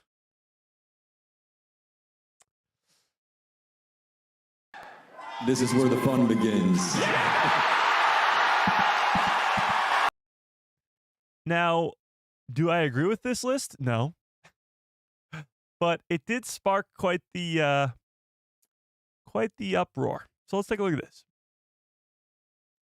Every Star Wars show ranked from worst to best according to Entertainment Weekly. At number 14, Young Jedi Adventure. I'd probably have it there still. I haven't really watched it at all because I'm actually waiting to watch it with my nephew. Long story. But it's a very, very kid-centered show. 13, Book of Boba Fett. Already disagree. Wholeheartedly disagree. Yes, the Book of Boba Fett's first couple episodes are not the greatest. They're still of a high quality of telling the story of Boba Fett. A lot of people don't like that he turned into a good guy. Whatever. Episodes 5, 6, 7. You can't tell me it's the 13th. What is the second to last Star Wars show of all time? That's insane. Below, which is at number 12, The Resistance. Star Wars Resistance. Book of Boba Fett's worse than that. Crazy. Now things get really interesting because honestly, the rest of the list is pretty good Star Wars content. I mean, all this is, I guess, good Star Wars content. That's why it's hard to rank them against each other. But 11 is Tales. All the Tales series. Okay. 10 is The Bad Batch. 9 is Skeleton Crew. 8 is Obi-Wan Kenobi. 7 is way too low, and it's Ahsoka. 6 is Visions, which personally, we're going to watch Season 3's trailer in a second. Way too high. Just for me. I know a lot of you guys love Visions. 5 is The Acolyte. Now, this has really been the one thing that has sparked the conversation online. having Acolyte this high was an issue for a lot of people, but we'll move on. 4 is Rebels. I love the Rebels love on this list. 4 is pretty solid. Clone Wars is 3. The Mandalorian is 2. And Andor is number 1. I would change this list quite a bit. A lot, actually. But what do we think? Is this list solid? Horrible? All right? What's going on here? It definitely, sparks some flames in the Star Wars fandom. That's for sure. Clone Wars is my number 1. Okay. Sounds good. I hated Star Wars Holocron already. No. This is Entertainment Weekly. This is not their list. This is Entertainment Weekly's list. Yeah. This is not their list. Actually, let's see if there's a link to it. No. So, with this, what is everybody else's top 3? What's the top 3? In the back end, it gets bad. Okay. All right. Interesting. In the back end, it gets bad. For me, honestly, and this is just off the top of my head, so maybe it's wrong, or maybe it's not even my top, but I'd go Ahsoka at 1, Rebels at 2, Andor at 3, Mando at 4, Clone Wars at 5,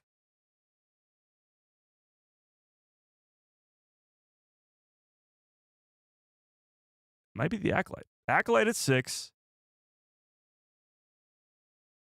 Book of Boba Fett at 7. Maybe. These two could be flipped. Book of Boba Fett at 7. Skeleton Crew at 8. Those might be able to be flipped. Kenobi at 9. Bad Batch probably still at 10. The 3rd season boosts it up, but the first 2 seasons hold it down. I guess you put Tales at 11 just because it has nowhere else to go, right? It's hard to rank that because it's a bunch of shorts. And then I'd probably go Visions, Resistance, Young Jedi Adventures. And again, I haven't watched Young Jedi Adventures, so I don't know. But there's certain parts of Visions that are really, really good, so it puts it above Resistance for me. But that would be my list. Just completely spitballing. I think I'd change a few things here or there, but that's the list. Top 3, Mando, Ahsoka, Rebels. Solid. Clone Wars, Rebels, Andor. Or maybe Mando. Solid. Loved the Acolyte. Me too. Me and Sam finished the Acolyte the other day. So underrated. Ridiculously underrated. It got so much hate when it came out. When you go back and watch it, I mean, come on. But we watched The Phantom Menace, and now we're back onto Attack of the Clones. And then we're gonna watch Revenge of the Sith, and then we'll be on our way to the Bad Batch. Yeah. Mando, Ahsoka, Clone Wars. Yeah, we're zooming now. Once we got through Clone Wars, we're zooming. Andor, Rebels, Mando, Ahsoka, Clone Wars, Skeleton Crew, Obi-Wan, Boba Fett. Solid list right there. Solid list right there. All right. But I thought that would, be a little interesting. Definitely caused a ruckus online. For sure. So, there's that. But let's get to this Visions Volume 3 trailer since we're talking about it now. So this trailer dropped a couple days ago. Yeah, 4 days ago. Late last week. And it dropped out of nowhere. Currently sits at only 123,000 views, which for a Star Wars trailer is not the greatest. However, tell me on a scale of 1 to 10 how hyped you are in the chat for Visions Volume 3. Because guess what? It's in less than a month. The release date is October 29th. So in less than a month, we're getting this third season, of Visions. Pretty crazy. But let's take a look at this.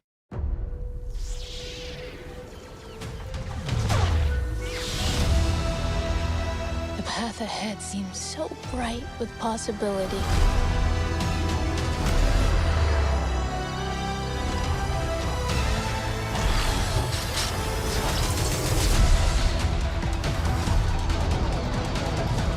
There are some things you can believe in, even if you can't see them. all connected.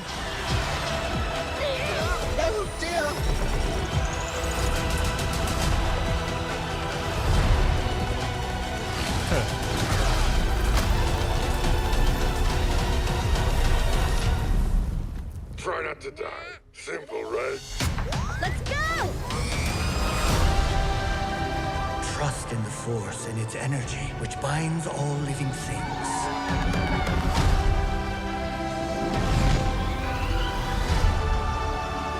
There is no balance without the light and the dark. Show me the way.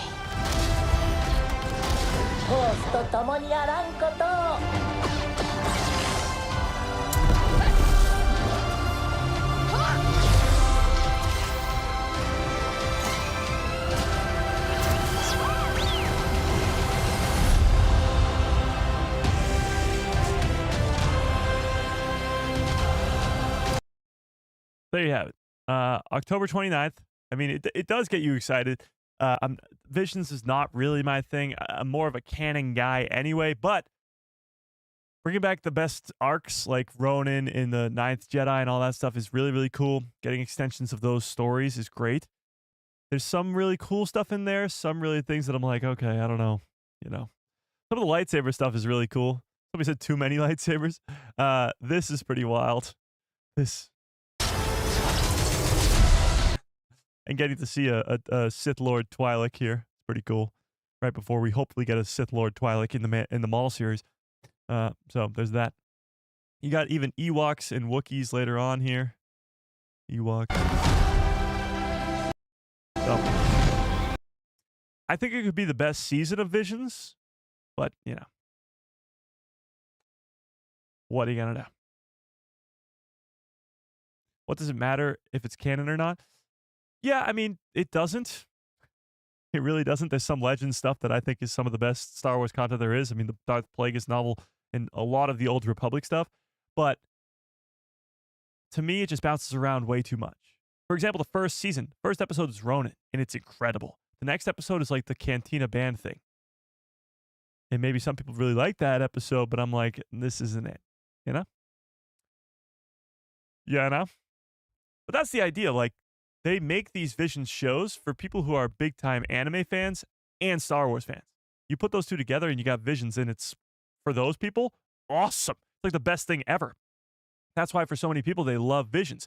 I'm just not that big of an anime fan. So, you know, what are you going to do? Like, I'm not going to sit here and crap on Visions because why would I do that? But if you like it, I mean, that's awesome. That's the coolest part about Star Wars is they're making things for everybody. And Visions just isn't my thing, you know? The trailer got me hyped. More hyped than I was before. I'm definitely going to watch it, that's for sure. Yeah. There you go. There you go. Yes, I think the views numbers are sort of not very good because they posted 2 trailers. So combined the 2 trailers, I guess the one that's, because one's in Japanese and then one's dubbed. So one has 315,000 and one has 125. So you combine those 2, you're up getting close to 500,000. But still, for a Star Wars trailer, that's not a lot. Yeah. You know? Exactly, Max Rebo. Exactly. Is it true anime animators? Yeah, so that the trailer kind of explains that. It's 9 studios that all are all these 9 different Japanese studios that all work on individual episodes. Yep. That's the whole idea of it, you know? Yeah. So there's that. All right, we got to get to this giveaway, though. So if you are not yet a member, you can become one right now and steal this away from all the members. Or if you are a member, you can gift memberships. There's a whole way of different ways of becoming a member, but there's a link in the description below to become a member, or you can just press the join button if that's there too. And you get an instant chance to win this Carson Teva New Republic fighter pilot helmet. Very, very cool. Very similar to the one that Luke wears in A New Hope, and I guess in Empire too. but it's not as dusty and old and chipped up. It's a nice, clean, New Republic helmet. So you can join to become a member right now. Let me go pull up the membership list really quickly. Let me pull it up. Let's see. What? Oh, here we go. So right now, currently, if we see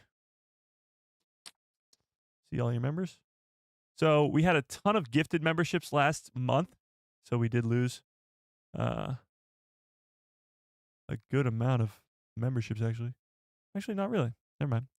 Only down by 10 because there was 10 gifted memberships. There you go. All right, let's see. Zoom in on this. So right now, currently, we are at 94 members. So you have a 1 in 94 chance of winning this Carson Teva helmet.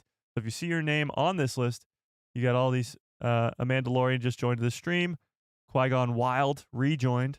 So you have all these people. If you see your name on here, you're on there. And yeah, 1 in 94 chance to win. So let's spin the wheel. Let's spin the wheel.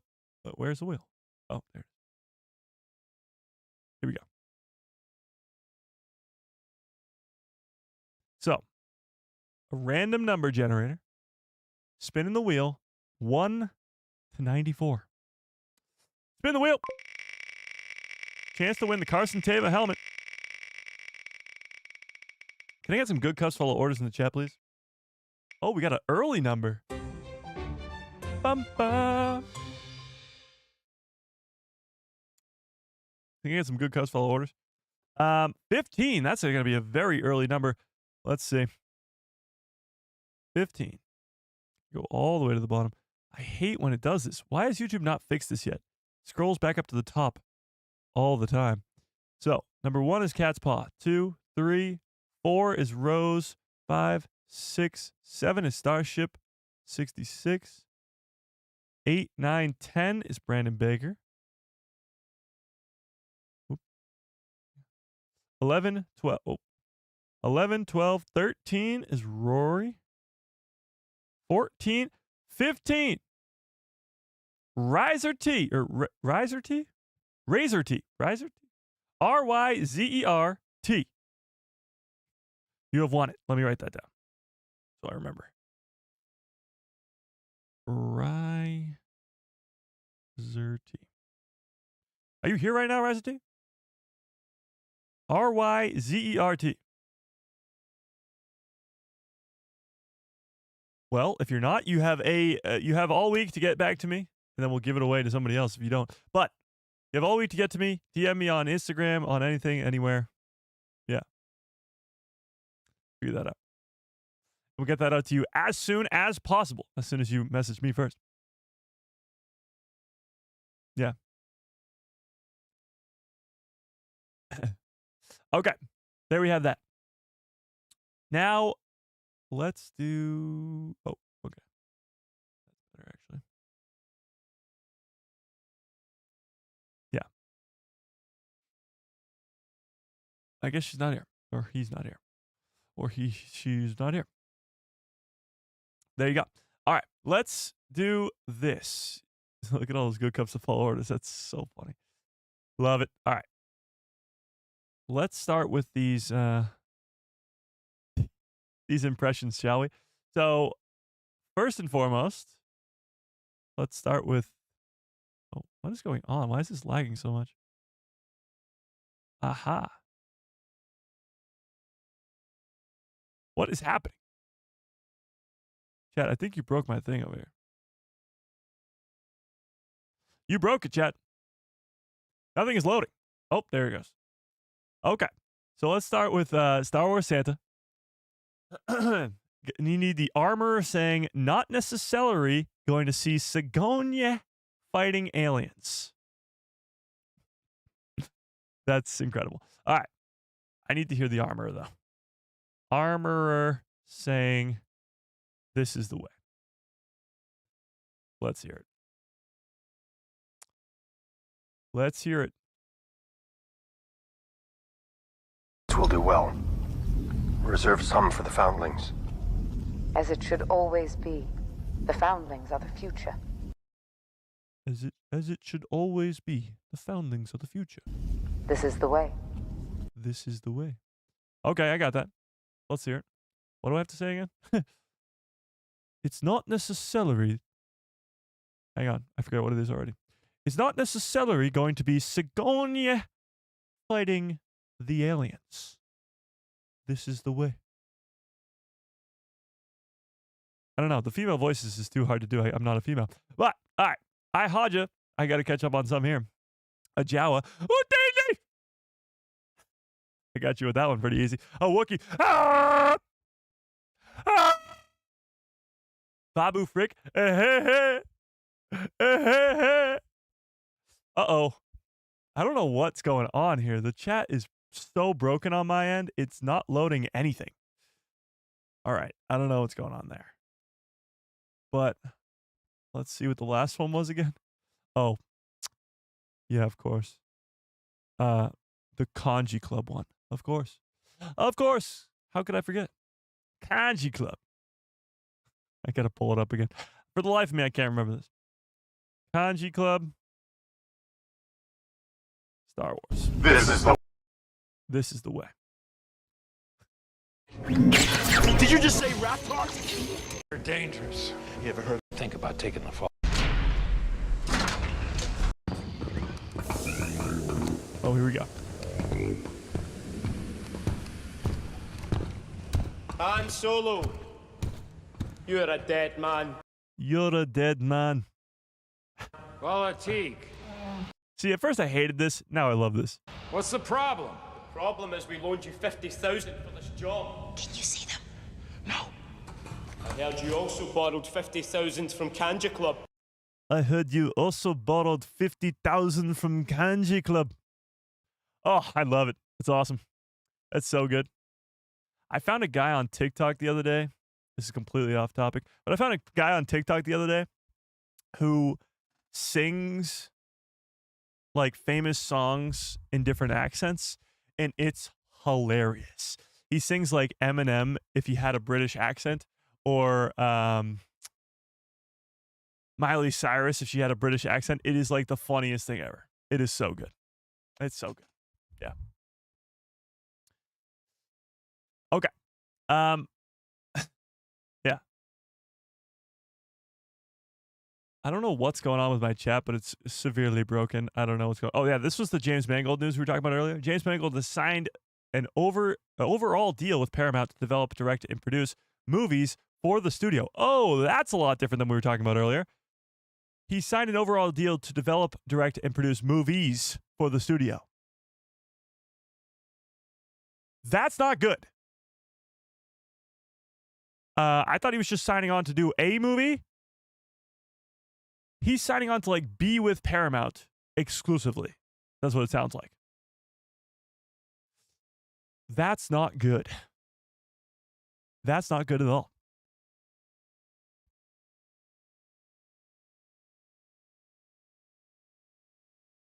That is not good. So that might affect Dawn of the Jedi quite a bit. It might get a new director, or it might be canceled entirely. And then we talked about this Bryce Dallas Howard stuff already, and the Amy Adams stuff as well. Wow. Somehow we did it. Did we, though? Visions Volume 3, yep. Playing a Jedi, yep. Anakin versus Baylan Skoll, yep. What does that say? Oh, never mind. In the giveaway, we did that too. Wow.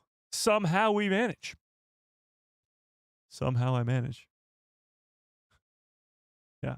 Hey, say hi to yourselves in the chat, chat. Look at it, it's you. It's you. Here, we'll zoom in. Zoom out one, actually. Scoot says, oh man, I love all things Star Wars. Love the sequels and love the new characters. You and me both. You and me both. Sounds like a first look. What does that mean? The monster ball could have been frightening and done well if JJ didn't decide to F it up. What do you mean? It wasn't done well? Hey, look at yourself. Oh, nope. See, Ian had to ruin it all for everybody.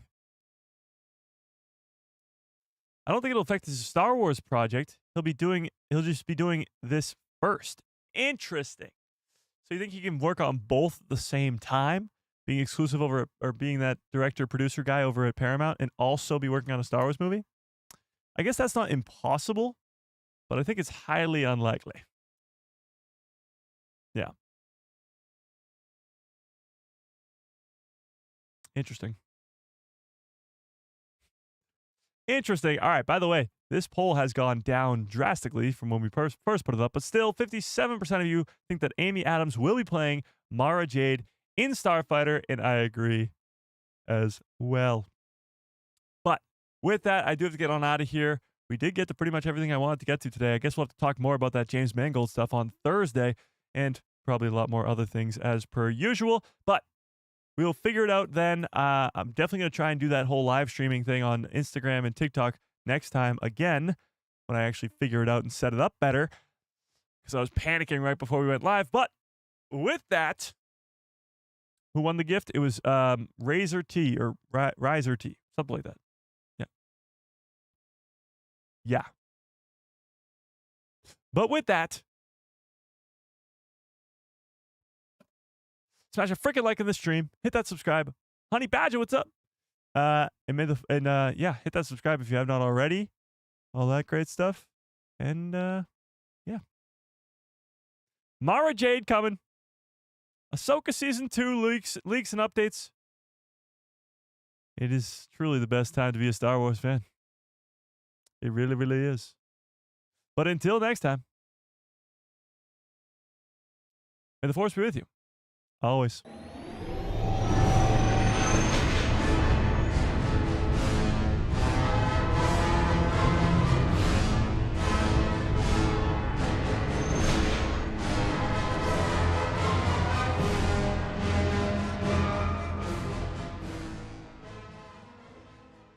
Oh, yeah. What a great stream. What a great show. You guys are the absolute best. This was an incredible show, if I do say so myself. We had so many people here for almost the entire stream. It was great. It was great. It's nice when the news is fantastic. Think about what we've gotten in the last couple of weeks from Star Wars. A Mando trailer, Rebuild the Galaxy Season 2, a Visions trailer, Amy Adams is playing a Jedi, Ahsoka leaks, Ahsoka's finishing filming. It's been an insane time over the last couple of weeks. It's wild. But it just keeps on coming. And once we get to 2026, all the doors are going to be blown off because we're getting series after series after movie after movie. It's going to be wild. I don't know how we're going to do all of it, but we're going to do it together with the people who love Star Wars. If you want to keep the conversation going, go join the Discord. Link in the description below. And yeah, hope you have a great rest of your evening, great rest of your lives, and good night, everybody.